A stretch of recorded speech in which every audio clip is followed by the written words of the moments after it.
All right, with this video, I'm going to demo some of the adjustment layers that are available to you, the ones that you will typically be using. There are a lot of options with adjustment layers, so if you want to continue your education and go out and look at other videos and other pages on the web that talk about adjustment layers, it would definitely benefit you. I've got all of the files open that are part of this video, and if you want to open them with me, I suggest you do that and follow along and do the things that I'm doing, do these adjustment layers, and you will be able to see the effects that they have. And then also feel free to pause the video and play with some of these adjustment layers to see what happens when you do other things besides what I'm showing you. A lot of learning can happen when you're just playing around with Photoshop. Here I have the brightness and contrast JPEG open. Now, before I add the adjustment layer, I want to remind you that what an adjustment layer is, it's a layer. It's not really a pixel layer. It's a layer that is added to your pixel layer. It sort of sits on top of your pixel layer, and it is the lens by which you see the pixel layer below. And you can make that lens look any way you want to. It is non-destructive. Remember, non-destructive editing doesn't change pixels.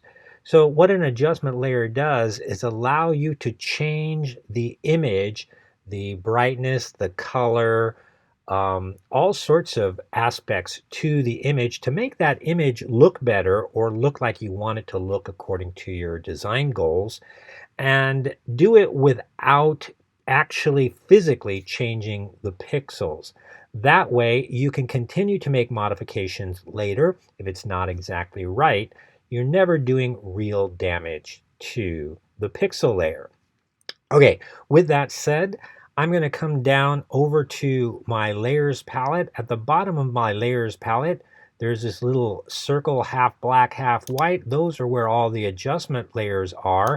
And you can also get the adjustment layers available to you in the layer palette where it says new adjustment layer. You can choose them from there as well. I like to go down to the layers palette. I'm just used to that. So the first one we're going to do, as the title of the image says, we're going to do brightness and contrast.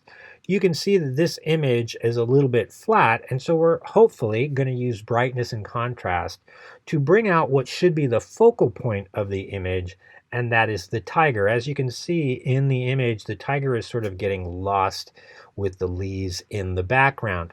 Now, when I open an adjustment layer, you'll notice that the adjustment layer, look over here in my layers palette, you'll notice that the adjustment layer sits on top of the pixel layer, and then it also has a layer mask. So there's two sections to the adjustment layer. There is the layer mask, and if you wanted to draw with black, I should say paint with black or white on that layer mask, you would be, if you painted with black, hiding the effects of the adjustment layer. Works just like any other layer mask. But here, this little bright guy right there, that is the properties of the adjustment layer. And you know, I have a couple of controls here, and the ones that are most important are the brightness and contrast. If I drag the slider up, it gets brighter in the brightness, obviously, or darker. And if I drag the slider up in the contrast, I get higher contrast, etc.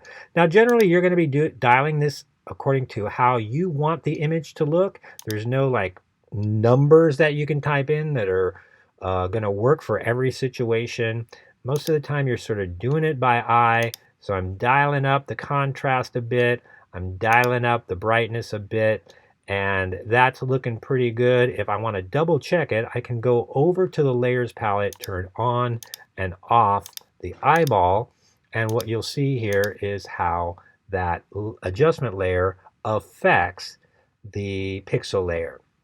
Now, if you have more than one layer below, say there was other layers below this, and you only wanted the adjustment layer to apply to the specific pixel layer directly below, then you'd want to hit this guy right here. This is the effect that will clip or lock it to the layer below. When you do that, you're going to see a little downturned arrow over here in the layers palette, and that's indicating to you that this adjustment layer now is only going to affect the single layer below it, not any other layers, if there were layers below. In this case, there aren't, but if there were, it wouldn't affect them. So for this particular situation, since there are no layers below, these are exactly the same whether this is on or off.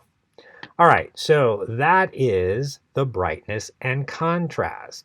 I'm going to go over to this convert to black and white. I'm going to close this layer, the properties palette here.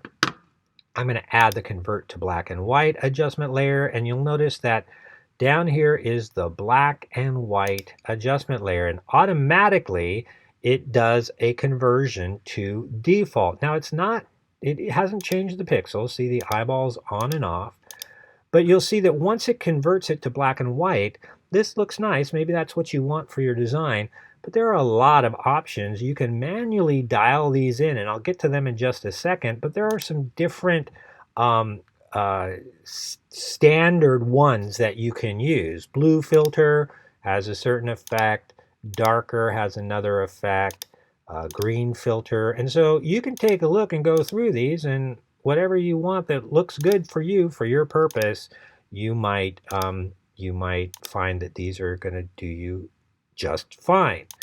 So if you want to dial these things in manually, what you're doing is this is how much you're converting the color to black and white with regard to its how light or how dark it is. We call that value. So what you're really doing here is in this red slider, I am making the red colors lighter in value when I slide it to the right. I'm making the red colors darker in value when I'm sliding it to the left. And you can sort of make decisions based upon whatever your goals and needs are. See how the blues, that's the sky and the water, right? Does that make sense? Yeah, makes sense. I'm taking the blues of the sky and making them brighter. I'm taking the blues of the sky and making them darker. All right, so that's how the black and white adjustment layer works. Next up, the exposure adjustment layer. Whenever you have an image that is either too flat, meaning it's not very bright and things like that, kind of like what we saw with the balance and contrast. Here, this image is too dark. You probably want to see a little bit more of the detail of the building. So exposure is a good adjustment layer to help with this situation. So I'm going to go to the adjustment layer flyout menu, choose exposure, and then I have exposure, offset, and gamma correction. Now again, you have presets that you can use, and you might want to try some of those. That's going darker, that's going lighter. That's not bad at all. I mean, look at the difference there. It's nighttime, so you do want the dark effect, and that's not too bad at all. But I'm going to double click on that guy right there, and I'm going to dial up the exposure slider, and you notice when I dial up the exposure slider, things get brighter and brighter and brighter, but that's not always good because you notice that I start blowing out the color and I just start getting all this white. So you got to be really careful. We want to keep the color in the sky. We don't want it to be the color in the sky to be white. See all that white right there? That's not good. So we're going to dial that exposure up. But we also have an offset. That changes the whole thing. That slides it to the, when I slide it to the right, that sort of flattens everything out, makes them all sort of a similar middle gray value. Okay, when I slide them to the left, it makes them all dark. So this is making everything sort of light and gray. This is making everything sort of dark. And then the gamma correction is that middle ground, the area that we tend to see more of. And this is a really good slider because you'll notice when I've slid the exposure up, I'm still keeping the color of the sky. This has a good feel to it, but maybe it's just a little bit too dark for you. So I'm sliding the gamma correction a little bit to the left, and maybe even the exposure a little bit more. And maybe that's how I want it to look. And you can see the difference from there to there. So again, there's no numbers that work for everything. You got to do this by eye, and it kind of depends upon how good you are at evaluating photography and also what your particular design needs are. Next up is this cool photo filter. You'll notice that this is a picture here where we have a woman running in the snow. And I don't know if you notice this, but as you get, if you're a photographer, you're going to notice this. But as a graphic designer, you tend to start seeing photography pretty well too, seeing the colors in the photography and things like that. And if you were to look at this, maybe you don't notice this, but as a graphic designer, I notice this, and that is that has a warm color to it. There is a warm tint to it. She's got this pink jacket, and in the photography, sort of that pink color bled out. You can see a little bit of pink in the trees. You can see a little bit of pink in the snow. You can see a little bit of pink in the skin tone, and that is a warm color. And if we wanted this to look a little bit cooler, we might add a photo filter, and that's what we're going to do here. So in the adjustment layer, we're going to go here to photo filter, and you see the color right here? If I apply that color, or I look at some of the filters here, rather, I'll just look at the standard filters. These are warming filters. Watch what happens to the image when I choose a cool filter. Look at that, all right? So just so that you can see the difference, I'm going to turn the eyeball on and off of the filter. That's the warm.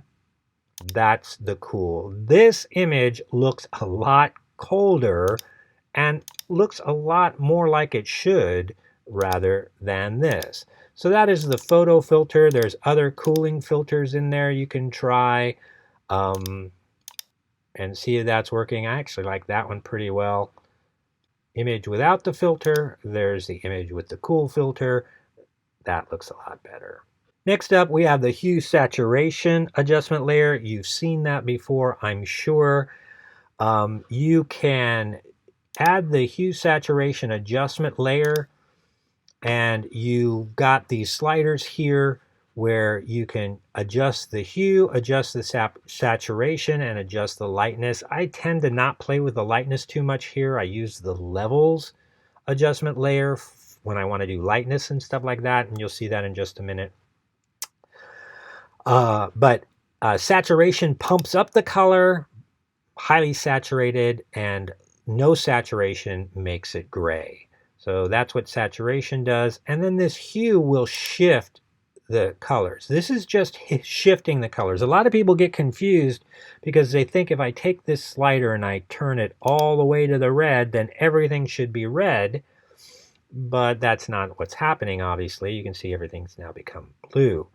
What happens when you have a slider here, and the slider is by default at 0, when you start sliding the slider, you are shifting the colors around the color wheel. And rather than try to spend time on how that's all affecting, just realize that as you shift the sliders, you're not forcing it into a particular color.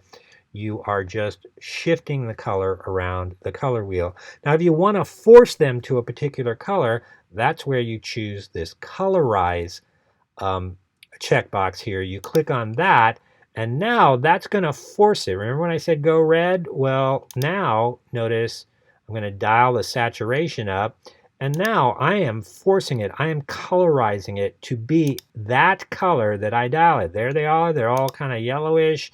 They're all greenish. They're all blue. They're all purple. So this colorize forces them to a color. Without it, you're just moving, you're just shifting their original colors around the color wheel.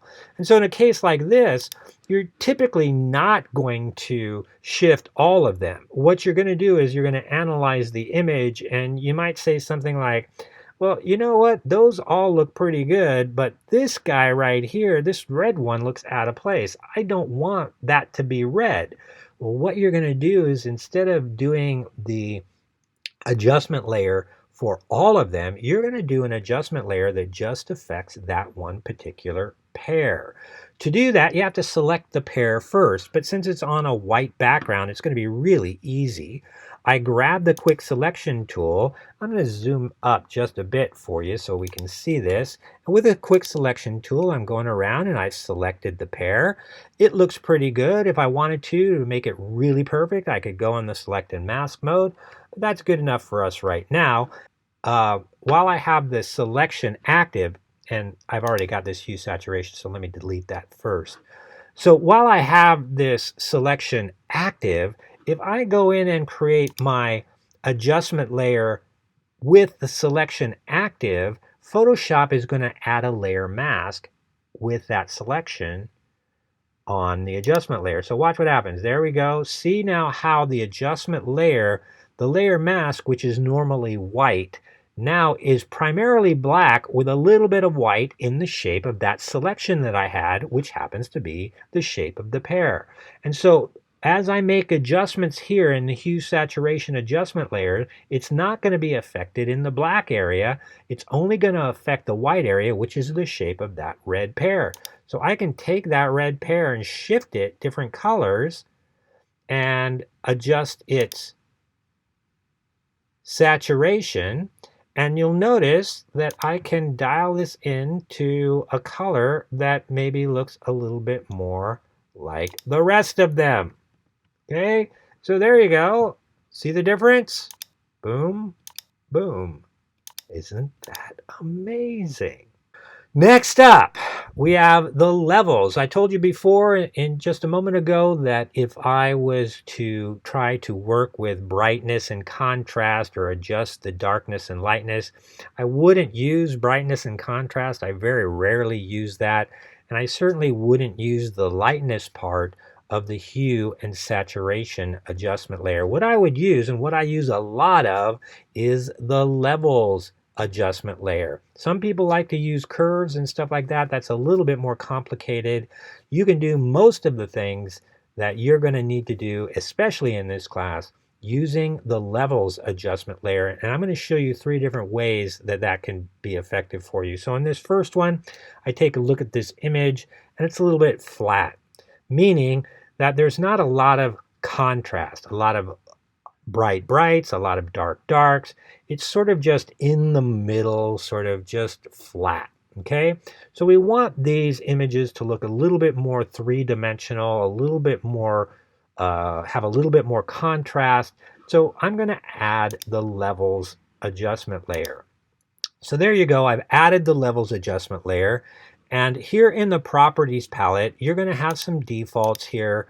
But what I really want to point out to you is this graph right here. This is a what's called a histogram. It's a graph, and what it's telling you is it's telling you how the pixels are with regard to lightness and darkness, or we call it value, what the value is of the pixels on your image.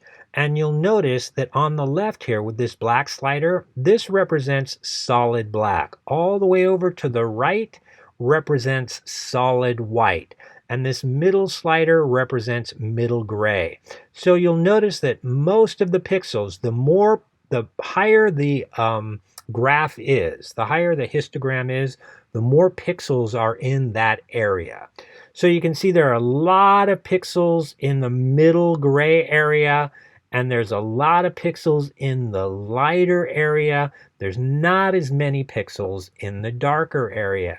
So if we want to add some contrast to that, we want to make these pixels be a little bit darker, move these pixels towards the darkness. We take that slider, that black slider, and we drag it in. The more I drag it in, the more the pixels get darker. In other words, if I stop right there, what that means is this slider is black and everything to the left of it is black. So it's taken all of these pixels that were a gray, a darker color, and moved them completely to black. That's in the shadow areas and stuff like that. Usually we don't want to do that. Usually we want the black to sort of, the pixels to sort of start right there as black. And then the same thing here as I slide this in, all of the pixels that are sort of a lighter color are becoming white as they're to the right of this white slider. So I tend to want to slide this in a little bit. And you'll notice just by sliding the black slider in and the white slider in, I'm going to turn on and off, the flatness has sort of gone away. Not completely. It's not quite as good maybe as it could be, but you see now it's a much better image. And then this middle ground you can adjust to where it looks good for whatever your purpose is. So here I've made those adjustments. Now this Golden Gate Bridge looks a lot better. Just to show you, there it is with the adjustment. There it is without the adjustments. I make that a little bit bigger. You can see how gray and flat that is, and just how much better that is with contrast. Here is Vibrance, levels and vibrance. So I'm going to add the levels again, and then what you can do is make some adjustments like we talked about, where I bring that slider in, and I'm not going to bring this left white slider in too much because it's already got a lot of white pixels. See the white pixels up in the middle there and stuff like that. I can adjust this a little bit if I want to, but I'm going to try to make this look as decent as possible. There, I'm going to turn the eyeball on and off, and you see I've given it a little bit more contrast. I've darkened up some of the darker shadow areas, which gives it a lot more of a contrast, a lot more of a dimensional look.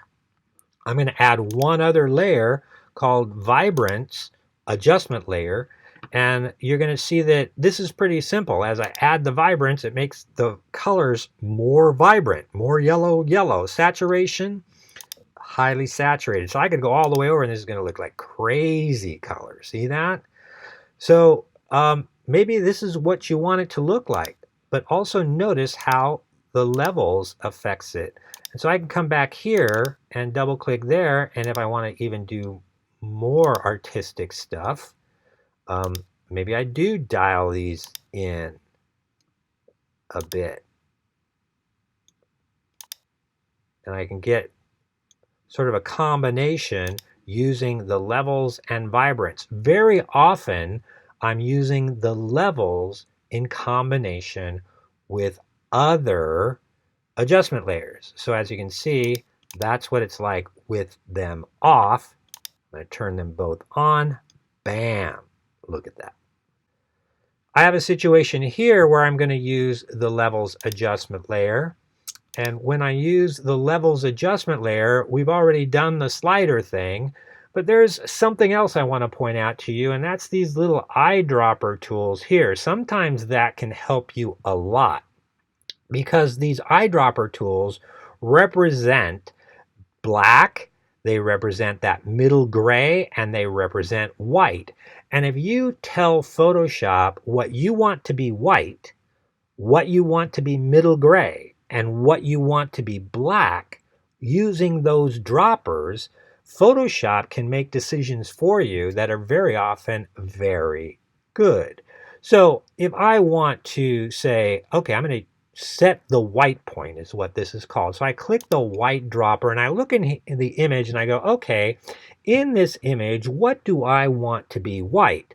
And you might say the snow right here, but that needs to have a little bit of pixels. It needs to be a little bit gray. I don't want that completely white, but maybe that white way down there. Let me show you right where I'm looking. Maybe this white right in here. If I click on that with the white point eyedropper, bam, it makes that white. It shifts. It automatically uses the levels to make the shift to make that white. And so you see what that did already. I'm going to turn the eyedropper off and on. It went from here, this dull brownish thing, to all of a sudden it starts to look a little bit more lively. And notice even the background starts to look a little bit more like steel. So if I go to the top one, which is the black, and I say, what do I want to be black? Well, how about the word Warner? So I click right there and I want that to be black, and notice it then adjusted again. All right, so that's good. Now look, that's even better than what it was before, but we're still a little bit rough in the gray area, so I'm going to grab the middle eyedropper tool and say, where do I want the middle gray, the 50% gray to be? I'm going to click right there. Maybe that's a little bit too dark, maybe right there. So I'm going to feel around for a second, and I kind of like it right there. So there I've used the ooh, that didn't work. There I've used the eyedropper tools to change this into this. See how cool that is? That's it. The only other thing I want to tell you is you're going to be using adjustment layers all the time. So if there's anything you didn't quite get here, don't worry. We're going to keep working with these adjustment layers, and you're going to find that they're going to be really effective in the work that you do.